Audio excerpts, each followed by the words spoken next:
أعوذ بالله من الشيطان الرجيم. الله لا إله إلا هو الحي القيوم لا تأخذه سنة ولا نوم له ما في السماوات وما في الأرض من ذا الذي يشفع عنده إلا بإذنه يعلم ما بين أيديهم وما خلفهم ولا يحيطون بشيء من علمه إلا بما شاء وسع كرسيه السماوات والأرض ولا يؤوده حفظهما وهو العلي العظيم. من الشيطان الرجيم. بسم الله الرحمن الرحيم. الحمد لله رب العالمين والحمد لله الذي جعل لنا لسانا وشفتين وهدانا النجدين والحمد لله الذي هدانا لهذا وما كنا لنهتدي لولا أن هدانا الله لقد جاءت رسل ربنا بالحق ثم الصلاة والسلام على سلسلة الأنبياء والمرسلين أولها آدم وآخرها خاتم وفي وسطها نوح وإبراهيم وإسماعيل وإسحاق ويعقوب ويوسف ويونس وداود وسليمان وموسى وعيسى لا سيما على أشرفهم وأفضلهم سيدنا ونبينا بالقاسم محمد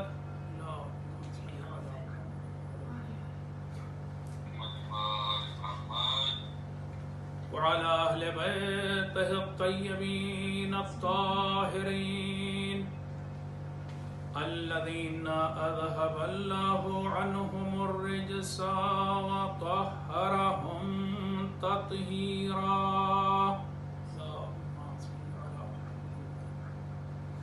واللعنة الدائمة الباقية على أعدائهم أجمعين من الآن إلى قيام يوم الدين.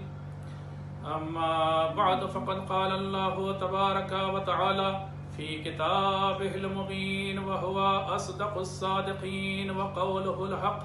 بسم الله الرحمن الرحيم.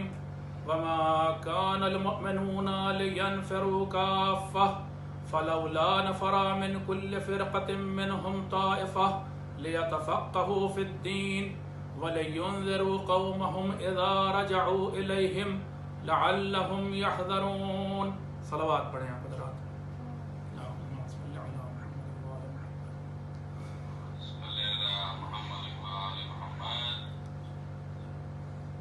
اس مجلس کا موضوع وہ موضوع ہے کہ جس کی آج بے حد ضرورت ہے اور جس پر بہت آج بات ہو رہی ہے، اور وہ موضوع ہے تقلید کا.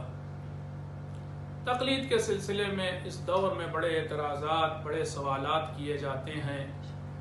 میں ابتدا میں جو آیت میں نے پڑھی اس کا ترجمہ کر دینا چاہتا ہوں تاکہ وہ آیت ہی دلیل بن جائے اور آپ کی بات سمجھ میں آ جائے کہ قرآن خود تقلید کرنے کو کہہ رہا ہے.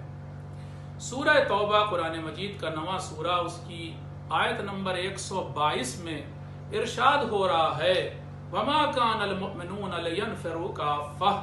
مومنین کے لیے یہ مناسب نہیں ہے کہ سب کے سب جہاد کے لیے چلے جائیں. اچھا، میں یہ بھی پہلے بتا دوں ترجمہ کرنے سے پہلے کہ اس آیت سے پہلے کی کئی آیتیں جہاد کے بارے میں ہیں اور اس آیت کے بعد کی بھی آیات جہاد کے بارے میں ہیں. ایک اس آیت میں قرآن اپنا لب و لہجہ بدلتا ہے، موضوع بدل دیتا ہے، اور قرآن مجید کہہ رہا ہے ہم سے وَمَا كَانَ الْمُؤْمِنُونَ لِيَنْفِرُوا كَافَّةً.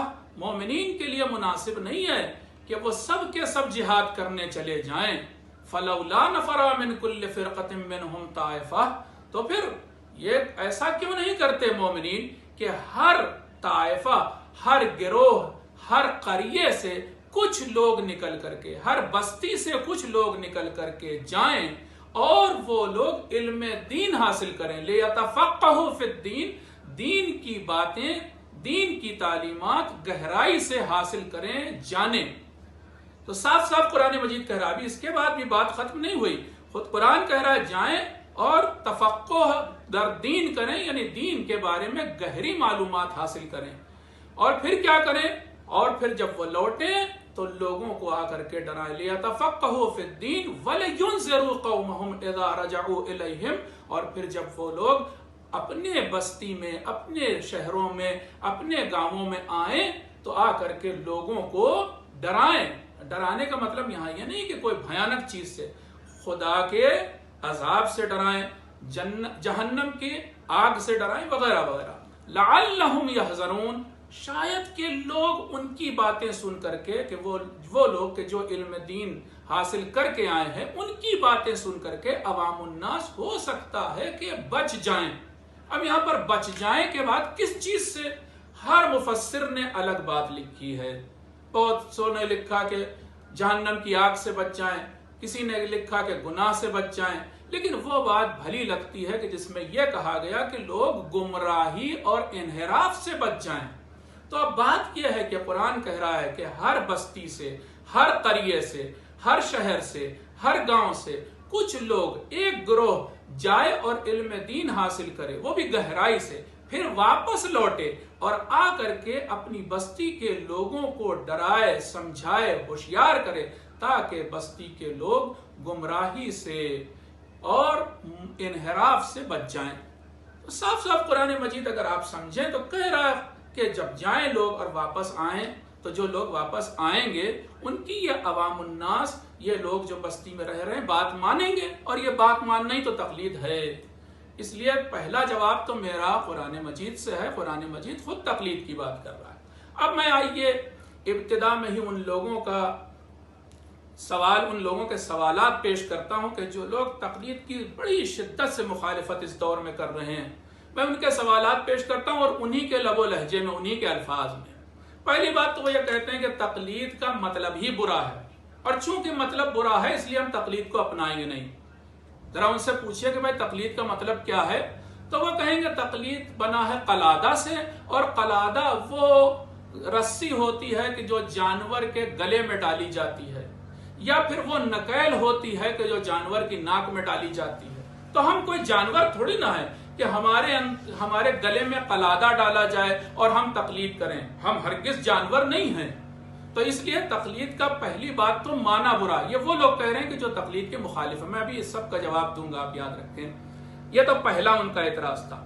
اب اس کے بعد ایک بڑے زور شور سے بات وہ یہ کہتے ہیں کہ صاحب ہم معصوم کے علاوہ کسی کی تقلید نہیں کریں گے۔ ارے معصوم کے سامنے کسی غیر معصوم کی کیا حیثیت؟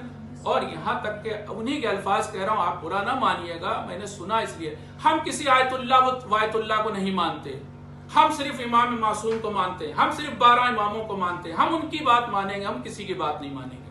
یہ ایک ان کا اعتراض ہوتا ہے، یا یہ کہنے کے سوال، یا جس شکل جو بھی مانے اسے آپ۔ پھر ایک اور شکل ہے انہی کے اعتراض کی، اور وہ یہ کہ وہ یہ کہتے ہیں ہم اخباری ہیں، اور ہم اخباری ہیں اس لیے ہم کسی فتوے وتوے کو نہیں مانتے، ہم اخباری لوگ ہیں۔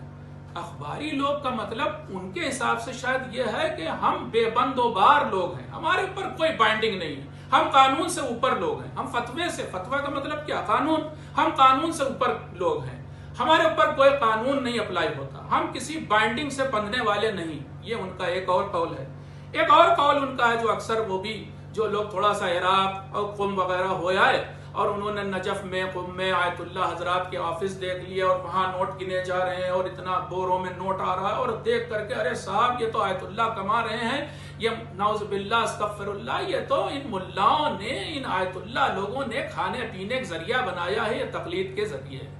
اس کا ایک طریقہ، اور یہ بھی کہتے ہیں پھر آگے، ہو سکتا ہے یہاں ہندوستان میں یا کسی ملک میں انہوں نے دیکھ لیا ہو کہ فلاں آیت اللہ کا یہاں پر جو وکیل ہے، جو نمائندہ، اس نے تھوڑی گھپلے بازی کی ہے، تو وہ کہتے ہیں کہ بھائی یہ آیت اللہ خود اول تو انہوں نے کھانے پینے کا ذریعہ بنایا ہے، اور اس کے بعد یہ جو گھپلے بازیاں کی ہیں، اس کو آپ گھپلے بازی دیکھیں ان وکیلوں کی، تو ہم یہ تقلید وقلید نہیں مانیں گے۔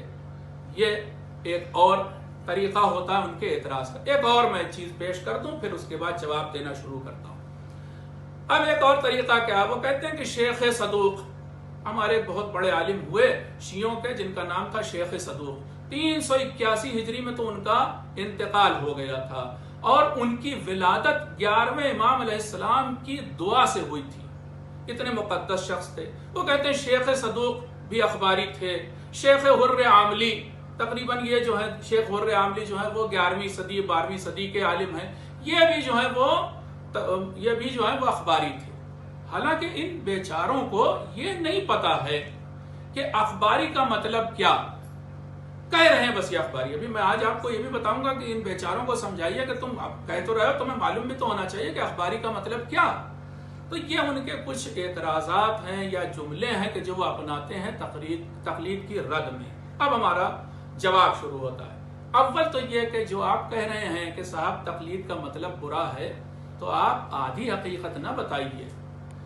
تقلید قلادہ سے بنا ہے، ہم بھی مانتے ہیں، لیکن قلادہ صرف اسی رسی کو نہیں کہتے ہیں کہ جو جانور کے گلے میں ڈالی جاتی ہے۔ قلادہ اس ہار کو بھی کہتے ہیں، اس گلو بند کو بھی کہتے ہیں، اس گردن بند کو بھی کہتے ہیں کہ جو عورتوں کے گلے میں ہوتا ہے۔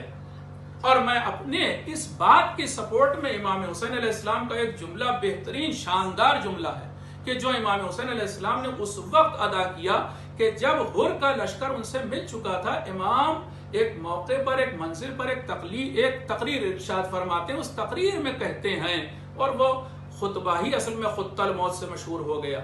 اس میں کیا خوبصورت جملہ امام حسین علیہ السلام نے فرمایا، سنیں آپ غور سے۔ فرماتے ہیں خط الموت علی ولد آدم مخط القلادۃ علی جید الفتات۔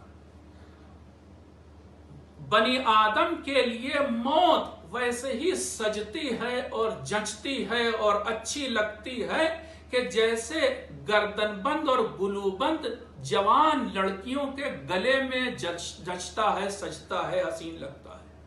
امام فرما رہے ہیں یہاں پر قلادہ کا لفظ، وہ قلادہ کی جو جوان لڑکیوں کے گلے میں ہوتا ہے وہ کتنا خوبصورت لگتا ہے، بس ویسے ہی بنی آدم کے لیے، اولاد آدم کے لیے موت ہے، انسانوں کے لیے موت جچتی ہے مسلمانوں پر، انسانوں پر۔ یہ خطبہ ارشاد فرمایا، یہاں پر تو قلادہ کا لفظ امام نے ارشاد فرمایا، اور امام جید الفتات کا لفظ استعمال کر رہے ہیں، یعنی جوان لڑکیوں کے گلے میں قلادہ پڑا ہے۔ تو کیا یہ جانور والی رسی ہے کہ جس کا امام تذکرہ کر رہے ہیں؟ ظاہر سی بات ہے یہ جانور والی رسی نہیں، یہاں پر گردن بند اور گلو بند اور اچھے معنی میں استعمال کیا امام نے۔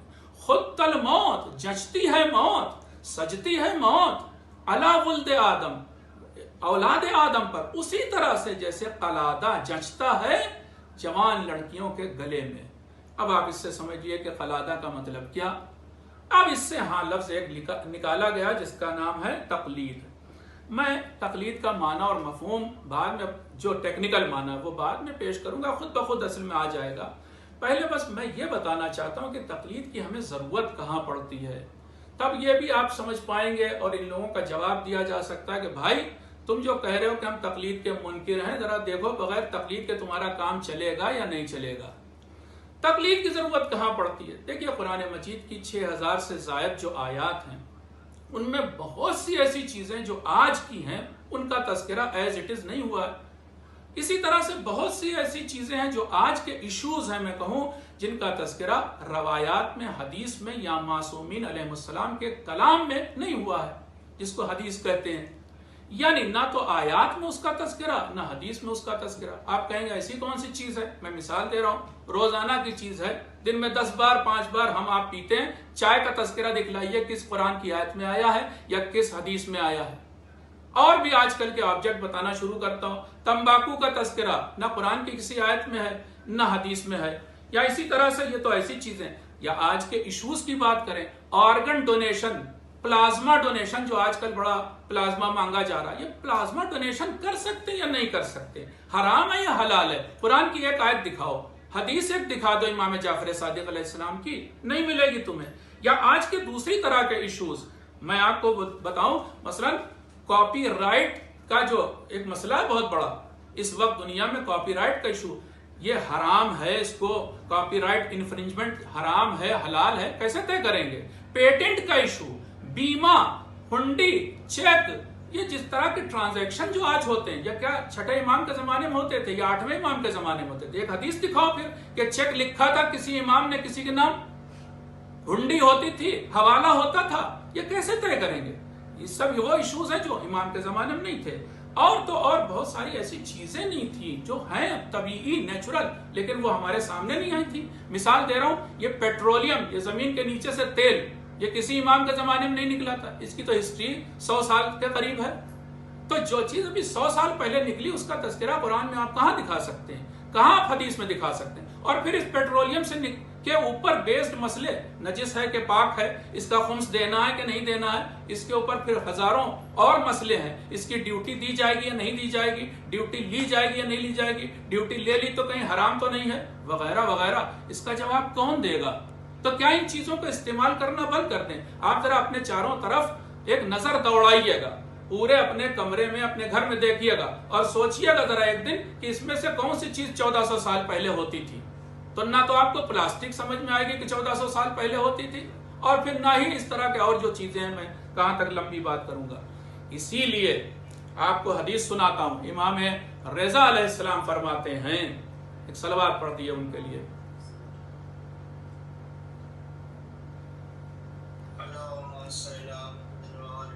مولا فرماتے ہیں علینا القاء الاصول وعلیکم التفریع۔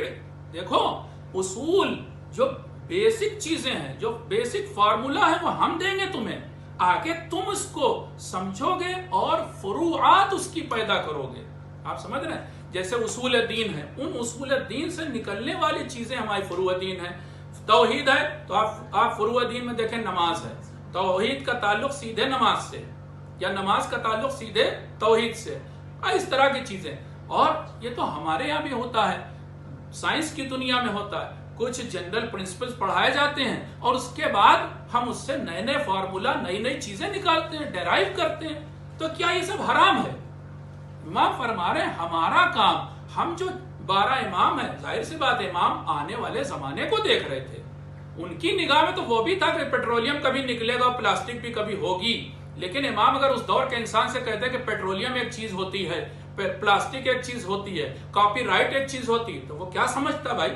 تو انہوں نے فرمایا ہم تمہیں اصول دیں گے، بیسک پرنسپلز دیں گے، ان پر بیسڈ تم نئے نئے ورڈکٹ دو گے، تم نئے نئے فیصلے لاؤ گے۔ تو یہ ہے سیدھے سیدھے تقلید، اور یہاں یہ ہے اجتہاد۔ یہاں پر امام صاف صاف اجتہاد کی طرف اشارہ کر رہے ہیں۔ اب رہی بات یہ کہ اگر آپ کو، میں نے تو بتا دیا کہ آپ تقلید کا اچھا معنی بھی ہے، قلادہ سے بنا ہے، اور قلادہ سے آپ لیں تو اچھا معنی بھی ہے، بلکہ ہم آپ کو بتائیں، ابھی کچھ ہی عرصہ پہلے میں اہل سنت کی کتابیں دیکھ رہا تھا، یہ جو ہمارے یہاں حدیث آئی ہے من مات ولم یعرف امام زمانہ مات میتۃ جاہلیہ، یہ حدیث ان کے یہاں دوسری طرح سے اور اس لفظ میں، ان الفاظ کے ساتھ بھی آئی، دوسرے الفاظ کے ساتھ بھی آئی ہے۔ وہاں پر تو آئی ہے کہ جو شخص مر جائے اور اس کے گلے میں کسی امام کی بیعت کا قلادہ نہ ہو تو وہ جاہلیت کی موت مرا۔ تو اب یہاں پر وہ قلادہ جو ہے، کیا وہ جانور والی رسی ہے؟ نہیں، ظاہر سی بات ہے رسی نہیں ہے۔ تو اس سے صاف صاف ظاہر ہوتا ہے کہ نہ تو یہ لفظ برا، اگر آپ کو، جو تقلید کے منکر لوگ ہیں ان سے کہہ رہا ہوں، اگر آپ کو بڑا برا لگتا ہے یہ لفظ تقلید، تو اس کا نام XYZ رکھ لیجیے، آپ کہیے ہم کل سے XYZ کریں گے، کوئی پرابلم نہیں ہمیں، نام پر ہی آپ کو یہ بتا دیں کہ بہت سارے الفاظ زمانہ پیغمبر میں، زمانہ قرآن میں، کچھ ان کا معنی تھا، بعد میں اس کا اور معنی بنا۔ اور اس سے بھی آگے بڑھ کر کے کہوں، اسلام آنے سے پہلے کچھ الفاظ تھے جن کا معنی کچھ اور تھا، وہی الفاظ اسلام نے اختیار کیے، معنی بدل گیا۔ مثال دے رہا ہوں آپ کو، حج کا مطلب کیا؟ اسلام سے پہلے حج کا مطلب ہوتا تھا ارادہ کرنا۔ آج کیا ارادہ کرنا ہے؟ میں کہوں کہ میں حج کرتا ہوں کہ کل بازار جاؤں گا، میں ارادہ کرتا ہوں میں بازار جاؤں گا، ایسے حج کرتا ہوں۔ آج حج کا مطلب، اسلام آنے کے بعد حج کا مطلب وہی طواف، وہی سعی، وہی وہ جو ارکان ہے وہ انجام دینا۔ اسی طرح سے مثلا تیمم کا مطلب قبل از اسلام کیا تھا؟ تلاش کرنا، جاؤ ڈھونڈو کوئی چیز تلاش کرو تو اس کے لیے کہا جاتا تھا تیمم کرو۔ لیکن اسلام نے یہ لفظ لیا دوسرے معنی میں کہ مٹی پر ہاتھ مارنا، چہرے پہ لگانا، ہاتھوں پہ لگانا، تو اب معنی بدل گیا۔ ہو سکتا ہے اسی طرح تقلید کا معنی اسلام آنے سے پہلے یا لغوی معنی برا ہو، لیکن بات یہ نہیں ہے، بات یہ کہ جو اسلام نے اس کا معنی مانا وہ دیکھو۔ امام حسین علیہ السلام کے کلام میں، امام جعفر صادق علیہ السلام کے کلام میں اس کا جو معنی وہ لیا جائے گا، نہ یہ کہ ہم جاہلیت کا معنی لیں گے۔ تو یہ ایک بات آتے ہیں، ہم بات کرتے ہیں، تھوڑا تھوڑا یہ بھی کلیئر کریں، پھر ہم ابھی بہت ساری دلیلیں دینا شروع کریں گے۔ ایک بات یہ جو کہہ رہے ہیں یہ لوگ کہ ہم اخباری ہیں، ہم نہیں مانیں گے کوئی چیز، ان سے پوچھیے اخباری کا مطلب کیا؟ اب ایک بھی جواب نہیں دے پائیں گے۔ وہ سمجھتے ہیں، ان میں سے زیادہ میں تو سمجھتا ہوں، میں تو بہت سو سے ملا بھی ہوں، شاید 80-90% تو یہ سمجھتے ہیں کہ اخباری کا مطلب صبح اخبار پڑھنے والا۔ تو ویسے تو ہندوستان میں بہت سارے اخباری پڑے ہوئے ہیں، بہت سارے ہندو اخباری ہیں، جین اخباری ہیں، سکھ اخباری ہیں اور عیسائی بھی اخباری ہیں۔ اخبار پڑھنے کا مطلب تھوڑی نا اخباری ہوتا ہے۔ اخبار پلورل ہے خبر کی، اور حدیث کو اخبار خبر بھی کہا جاتا ہے۔ حدیث یہ جو پیغمبر کی یا مثلا امیر المومنین کی یا کسی امام کا قول جو ہے جسے حدیث کہا جاتا ہے، حدیث کا دوسرا نام خبر ہے۔ کیوں خبر ہے؟ بھئی اس دور میں کہ جب امام تھے ہمارے، جب معصومین تھے ہمارے، اب ایک آدمی مل کے آتا تھا، مثلا کہہ رہا ہوں زرارہ مل کے آئے امام جعفر صادق علیہ السلام سے، اب ان سے ان کے ساتھی ابو بصیر نے پوچھا کیا بھائی زرارہ کوئی نئی خبر؟ اب یہاں پر خبر کا مطلب آج کیا فرمایا امام نے، آج ان کی حدیث کیا تھی، آج ان کا قول کیا تھا، یہاں پر خبر کا مطلب یہ تھا۔ اس سے بنا اخبار، جیسے حدیث سے بنا احادیث۔ اور جو لوگ اخبار کے ماننے والے ہوئے، یعنی جنہوں نے کہا ہم صرف حدیث کو اور قرآن کو مانیں گے، ہم اجتہاد کو نہیں مانتے، ہم عقل لگانے، عقل بھڑانے کو نہیں مانتے دین کے مسئلے میں، تو وہ اخباری کہلائے۔ دور قدیم میں کچھ لوگ اخباری تھے، کچھ لوگ، نہ یہ کہ زیادہ لوگ، اور وہ بھی اس وجہ سے تھے کہ میں آپ کو سمجھاؤں، شاید آپ سمجھ پائیں۔ دیکھیے آج تو اخباری بن کے کام چلنا ہی نہیں ہے، یہ 2 قدم بھی گاڑی نہیں چلے گی اخباری بن کے آج کے دور میں۔ ہاں دور قدیم میں، وہ دور کے جو اماموں کے بالکل قریب تھا، آپ دیکھیں نا 260 ہجری میں غیبت صغرا کا آغاز ہے، اور 329 ہجری سے غیبت کبرا کا آغاز ہے۔ اب 329 کے ٹھیک بعد یا 260 کے ٹھیک بعد نئے نئے مسئلے کتنے آئے ہوں گے کہ جو لوگوں کو پوچھنے پڑے ہوں امام سے۔ زمانے کی رفتار اتنی تیز نہیں تھی، آج زمانے کی رفتار بہت تیز ہے۔ مجھے یاد ہے، آج دیکھیں اسی موبائل فون پہ ہم مجلس پڑھ رہے ہیں، کبھی میں نے سوچا نہیں تھا۔ سن 2004 میں جب حج کرنے گیا تھا تو اس وقت دقت آئی کہ قافلے سے بچھڑے جا رہے تھے، تو میں نے پہلا موبائل خریدا تھا اور اس میں صرف نمبر پڑھتے تھے۔ کبھی سوچ سکتا تھا انسان کے فوٹو بھی آئے گی، کبھی سوچ سکتا تھا کہ نہیں کانفرنس ہو جائے گی۔ کتنی تیزی سے زمانہ بدلا اور نئی نئی کتنی چیزیں آ گئیں۔ تو آج زمانے کی رفتار، ترقی کی رفتار بہت تیز ہے، لیکن سن 260 ہجری سے مان لیجیے 300 ہجری تک کتنی نئی چیزیں دنیا میں آ گئی ہوں گی۔ ارے زمانہ بڑا سست تھا، ایسی کوئی ڈسکوری اور انوینشن نہیں ہوتا تھا زیادہ، تو لوگوں کو ضرورت بھی نہیں پڑتی تھی۔ یعنی وہ مسائل یا وہ احادیث کہ جو ائمہ طاہرین علیہ السلام نے ارشاد فرمائی تھی، اس کے بعد ان سے کام چل رہا تھا اور بہت عرصے تک کام چلتا رہا۔ ضرورت نہیں پڑی کہ اجتہاد کیا جائے، اپنی کوئی بات، اپنا نظریہ ان قرآن اور حدیث کی روشنی میں کوئی نظریہ پیش کیا جائے، ضرورت ہی نہیں پڑی۔ تو اب آپ یہ کہیں کہ صاحب اس زمانے میں دکھائیے، سن 300 ہجری میں دکھائیے کس کی تقلید ہوتی تھی۔ ارے آپ سمجھنے کی کوشش کیجئے، وہاں تقلید کی ضرورت نہیں تھی۔ وہ تو دور غیبت صغرا کا تھا، 4 نواب ہوئے اس میں امام کے، اور اس کے بعد کا امیجیٹ آفٹر دیٹ، یعنی تقریباً 329 کے بعد والا جو دور ہے وہ بھی ایسا تھا کہ جس میں بہت زیادہ ترقی نہیں تھی، ضرورت نہیں تھی۔ تو یہ سمجھنے لائق بات ہے۔ تو اس وجہ سے تقلید، حالانکہ ابھی میں شو کرنے جا رہا ہوں کہ تقلید پیغمبر کے زمانے میں ہوتی تھی، ابھی آپ کو دکھاتا ہوں، لیکن ان لوگوں کو سمجھانے کی کوشش کیجئے کہ آج اتنی نئی نئی چیزیں، روزانہ ایک مسئلہ پوچھنا پڑتا ہے آپ کو آقا سیستانی سے، روزانہ ایک مسئلہ پوچھنا پڑتا ہے آقا خامنئی سے۔ کل ایسا نہیں ہوتا تھا، آج اتنے مسئلے ہیں۔ آج تو وہ کہہ رہا ہے کہ پلازما دینا ہے، پھر وہ کہہ رہا ہے نہیں صرف پلیٹلیٹ دینی ہے، اس نے کہا نہیں صرف پورا بلڈ دینا ہے۔ اب یہاں پہ 3 مسئلے ہو گئے، وینٹیلیٹر پر مریض کو لے جائیں یا نہ لے جائیں، لے جائیں تو ہٹائیں یا نہ ہٹائیں۔ ارے یہ سب وینٹیلیٹر نہیں ہوتا تھا، اصل 10 سال 20 سال پہلے بہت ساری مشینیں نہیں تھیں. تو آج مسئلے بہت زیادہ تیزی سے ترقی ہے دنیا کے، اور ہمیں پوچھنے کی ضرورت پڑتی. آج ہمیں ہر دوسرے چوتھے دن سوال پوچھنا پڑتا ہے. یہ سمجھنے کی کوشش کرنی چاہیے. اب آ گئی بات، یہ جو اخباری تھے اس دور کے، یعنی شروع کے میں کہہ رہا ہوں، حالانکہ شیخ صدوق اخباری نہیں تھے، جو لوگ کہہ رہے ہیں وہ غلط کہہ رہے ہیں. شیخ حر عاملی اصلاً اخباری نہیں تھے. ان کی کتاب جو مشہور ہے وسائل الشیعہ، اس میں چاند حدیث نقل کرنے کے بعد پھر کہتے ہیں اقول، میں یہ کہتا ہوں، یہ میرا فتویٰ ہے، اصلاً میری بات یہ ہے. جب یہ کہنے لگ جائیں اقول، میں کہہ رہا ہوں، یہ فتویٰ ہی تو ہے بھائی، یہ اپنا نظریہ ہی تو ہے. تو شیخ حر عاملی بھی اخباری نہیں تھے. جھوٹ بولتے ہیں یہ لوگ کہ وہ اخباری تھے. اب آ گئی بات، ان کے مقابلے میں وہ لوگ ہیں کہ جو اصولی ہیں. اخباری وہ لوگ تھے، انہوں نے کہا بس ہم حدیث پر عمل کریں گے. آپ کو آسان زبان میں سمجھائیں، ہمارے ہاں اخباری کہے جاتے ہیں، سنیوں میں یہی لوگ کہلائے اہل حدیث، یعنی جو حدیث کو بس فالو کریں گے اور کسی چیز کو فالو نہیں کریں گے. خیر بہرحال ہمیں تبصرہ نہیں کرنا، لیکن ان کو سمجھنا تو چاہیے. اب اگر حدیث کو صرف فالو کر کے کام چل رہا ہوتا تو ہم بھی چلا لیتے. ہمیں کون سا بہت وہ ہے ضرورت ہے کہ ہم ضرور امام جعفر صادق علیہ السلام کے قول کے سامنے اپنا کوئی فتویٰ پیش کریں، نہیں ضرورت ہے. لیکن ہمیں بتاؤ کہ امام جعفر صادق علیہ السلام نے بیمہ لائف انشورنس کے بارے میں کیا کہا ہے اور کار انشورنس کے بارے میں کیا کہا ہے، دونوں کے بارے میں بتاؤ ہم بھی ان کی بات مان لیں گے. تو اب یہاں پر بول بھائی، آج گاڑی چلنی نہیں اگر آپ نے اصولی بن کر کے، یعنی اجتہاد کی ضرورت ہے. اب اجتہاد کیا میں یہ سمجھاتا ہوں اور پھر بات کو سمیٹنا شروع کروں گا.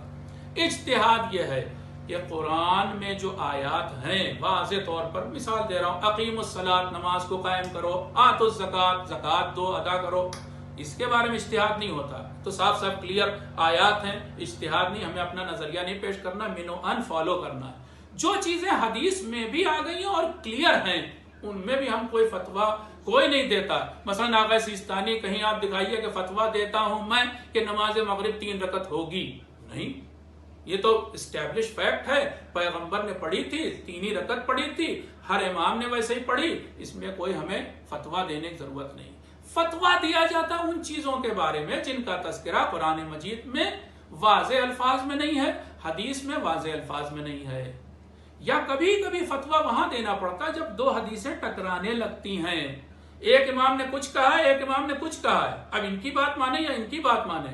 بہت لمبی گفتگو ہے ویسے اجتہاد کی، لیکن بس مثال دے رہا ہوں آپ. اب کس کی بات مانے؟ چھٹے امام نے کچھ کہا، ایسی بہت سی میں روایات آپ کے سامنے کوٹ کر سکتا ہوں. بلکہ کبھی کبھی تو ایسا ہوتا تھا کہ ایک ہی سٹنگ ہوتی تھی، راوی بھی وہی ہے، اور امام سے اس نے سوال پوچھا، امام نے جواب دیا کہ یہ چیز جائز بھی ہے ناجائز بھی ہے. امام نے کہا یہ حرام بھی ہے حلال بھی ہے. اب بتاؤ مجھے کون سی بات مانے، اس کو حرام مانے یا حلال مانے؟ تو یہاں پر اجتہاد کی ضرورت ہے. ہمارے علماء نے اجتہاد کیا، اس میں سمجھانے کی کوشش کی کہ ہاں حرام بھی ہو سکتا ہے حلال بھی ہو سکتا ہے، اس کنڈیشن میں حرام، اس میں حلال. تو یہ اجتہاد، یعنی یہاں پر عقل لگانی پڑی. امام کے تو کلمات سے واضح نہیں تھا.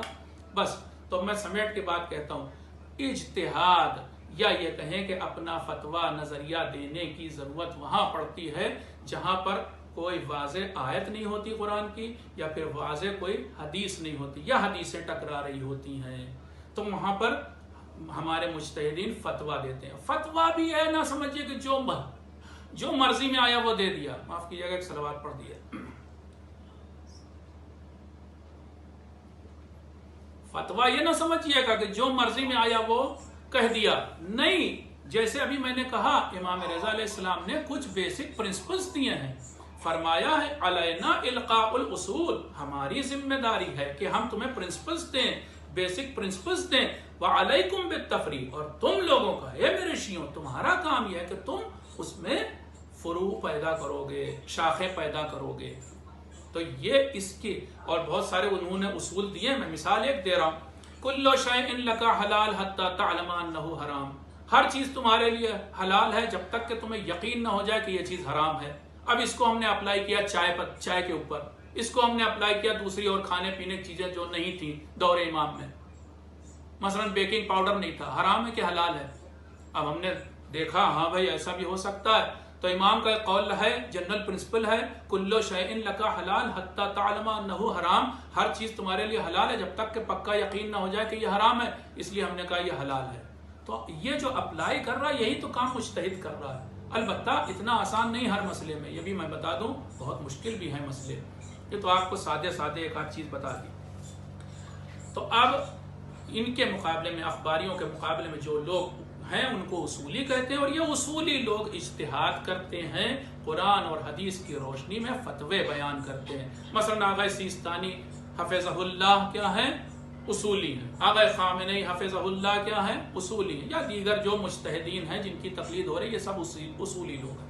اب آتی بات کہ یہ لوگ کہتے ہیں کہ دور امام میں تو تقلید ہوتی نہیں تھی، دور شیخ صدوق میں تو تقلید ہوتی نہیں تھی، دور شیخ طوسی میں تو تقلید ہوتی نہیں تھی، یہ سب آپ لوگوں نے 300-400 سال پہلے سے گڑھ لیا ہے۔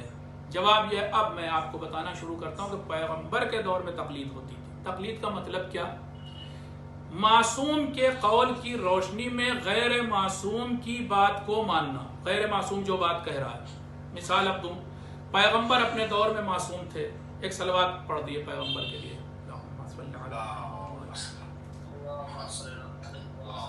اپنے دور میں معصوم تھے اور وہی لیڈر تھے مسلم امت کے، رحمت للعالمین تھے، رسول تھے، سب سارے عہدے تھے۔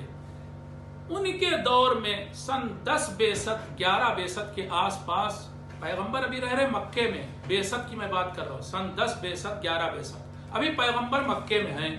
مدینے کے کچھ لوگ آتے تھے ہر سال، آپ کو معلوم اس دور میں حج ہوتا تھا، مگر حج وہ جس طرح سے خرابیاں تھیں جو وہ الگ بات ہے، ابھی بت پرست آتے تھے، حج کرتے تھے، بت بھی لگے تھے ان کے کعبے میں، لیکن بہرحال آتے تھے۔ مدینے سے کچھ لوگ آئے تھے حج کرنے، اور آئے تو انہوں نے پیغمبر کی خبر سنی کہ ایسا ایسا ایک شخص ہے جو اپنے رسالت کا دعویٰ کرتا ہے۔ پیغمبر سے انہوں نے ملاقات کی، پیغمبر نے ان کے سامنے آیات قرآن پڑھی، اپنا میسج سنایا، وہ لوگ اتنے متاثر ہوئے کہ مسلمان ہو گئے۔ انہوں نے بیعت کی پیغمبر کے ہاتھ پر کہ ہم آپ کے جو حکم ہیں، احکام ہیں، ان کو مانیں گے۔ چلے گئے وہ لوگ، اسے بیعت عقبہ اولا کہتے ہیں۔ انہوں نے بیعت کی تھی وہ جہاں شیطان ہے منا کے میدان میں، وہاں پر کی تھی، اس لیے بیعت عقبہ اولا کہتے ہیں۔ پھر اس کے بعد اگلے سال کچھ لوگ اور آئے، اور انہوں نے آ کر کے انہوں نے بھی پیغمبر کے ہاتھ پہ بیعت کی، اور اب کی بار 80 لوگ آئے تھے۔ پہلی بار میں 11-12 لوگ آئے تھے، اب کی بار 80 لوگ آئے۔ اب جو وہ لوگ آئے تھے تو اس میں وہ 11 بھی تھے۔ انہوں نے کہا پیغمبر ہم چلے تو گئے، مگر ہمیں یہ نہیں پتا کہ بھائی آپ نے ہمیں مسلمان بنا دیا، آپ نے ہمیں کلمہ پڑھوا دیا، آگے کیا کرنا ہے؟ عبادت کرنی ہے تو کیسے کرنی ہے؟ مثلا یہ لین دین کرنی ہے تو کیسے کرنی، کیا چیز حرام ہے کیا چیز حلال ہے؟ ہمارے لیے آپ کوئی معلم بھیجیے جو ہمیں بتائے۔ پیغمبر نے اپنے دور کے پھوپھیزاد بھائی، ان کا نام تھا مصعب ابن عمیر، ان کو بھیجا ان کے ساتھ کہ تم ان کے معلم ہو، استاد ہو، جا کے انہیں سکھانا۔ مصعب گئے، اب کیا کرتے ہوں گے آپ بتائیے؟ مدینے مکے کا آج بھی فاصلہ آپ دیکھ رہے ہیں 400 کلومیٹر ہے۔ کیا ہر مسئلہ جو وہ پوچھتے ہوں گے لوگ، اور مصعب کو نے سنا نہیں ہوگا اس کے بارے میں رسول سے، تو کیا پوچھنے آتے تھے ہر مسئلے کو؟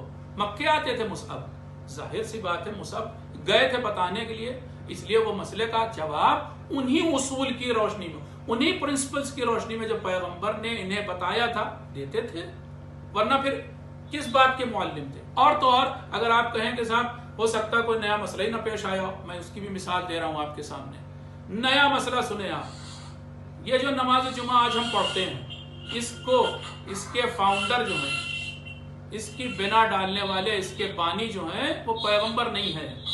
پہلی نماز جمعہ مدینے میں ہوئی، اور زیادہ تر روایات یہ کہتی ہیں، البتہ کچھ روایات ہیں جو پیغمبر کے بارے میں کہتی ہیں، لیکن زیادہ تر روایات یہ کہتی ہیں کہ یہ جو پہلی نماز جمعہ ہوئی، پیغمبر ابھی مکے میں تھے، مدینے میں ہوئی، اور مدینے میں مصعب ابن عمیر نے قائم کی۔ اب یہ تو نئی چیز تھی بالکل، تو آپ حکم لگا دیے کہ صاحب یہ تو انہوں نے اپنی طرف سے کی ہے؟ نہیں، انہی اصول کے اوپر بیسڈ ہے کہ جو پیغمبر نے سمجھائے تھے مصعب کو، تو تقلید کر رہے تھے، باقی لوگ نہیں کر رہے تھے مصعب کی، فالو کر رہے تھے یا نہیں؟ تقلید کا مطلب فالو کرنا، کر رہے تھے مصعب کو۔ اور اسی طرح سے اب اس کے بعد پیغمبر مدینے گئے، مدینے جانے کے بھی کچھ سال بعد سن 8 ہجری میں یا 7 ہجری میں فتح مکہ ہوئی، اور فتح مکہ کے وقت پیغمبر پھر مکے آئے، اور مکے میں آنے کے بعد جب مکہ